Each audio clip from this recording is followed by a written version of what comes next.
Today is Wednesday, February 4th, 2026, and today is National Homemade Soup Day, which feels like the calendar is gently suggesting that maybe we slow down and have something good to eat. Welcome to This Day in History from, wait, that's random. I'm your host, C.L. Burns. On February 4th, 1825, one of the first steam power locomotives ran in New York. Now, if you remember from the other day, the steam power locomotive patent was in 1804, so it took over 20 years. I think it was 1804, somewhere around there. Doesn't matter. It took almost 20 years to get a steam power locomotive running. At the time, it didn't look like progress. It looked loud, smoky, and honestly dangerous. Up until then, movement was powered by animals. Horses had limits. They got tired. They needed food. A steam locomotive didn't care about any of that. It moved when you told it to move, and it moved faster than most people were comfortable with. A lot of early reactions weren't excitement. They were skepticism. People questioned whether anyone actually needed to travel that fast. The infrastructure was nowhere near ready. Cities weren't designed for it, and speed itself felt unnecessary, which is usually how speed feels, right up until everything starts to adjust around it. Once movement becomes mechanical instead of biological, distance starts shrinking. And once distance shrinks, the time suddenly matters a lot more than terrain. The obsession with speed leads to something else that happened on the same day.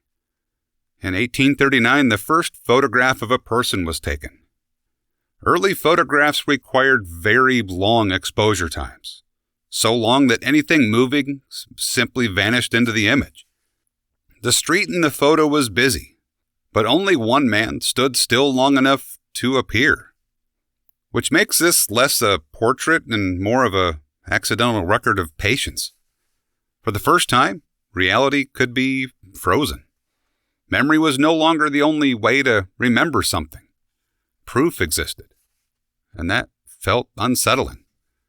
Images started carrying authority. If something could be seen, it could be believed. If you couldn't see it, it might as well not have even happened. That idea really hasn't gone away.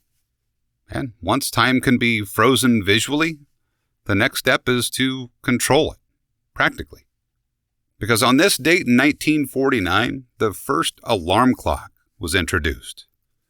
Before this, waking up required effort. You had to wind the clock. You had to pay attention. Electric alarm clocks removed that step. Timekeeping became automatic. Days began with machines instead of sunlight. Schedules became non-negotiable. And convenience quietly replaced awareness. We didn't just start waking up to clocks, we started organizing our lives around them. We don't argue with time anymore. We set it, and then we obey it. And when you line up these three moments, a pattern starts to appear. Speed reshapes distance. Images define reality, and machines control time. We invent tools to remove friction, and then we slowly reshape our lives around these tools. That trade-off keeps repeating.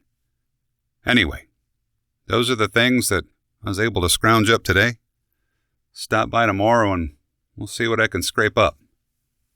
If you want to know more about me or the work I do, you can find everything at waitthat'srandom.com.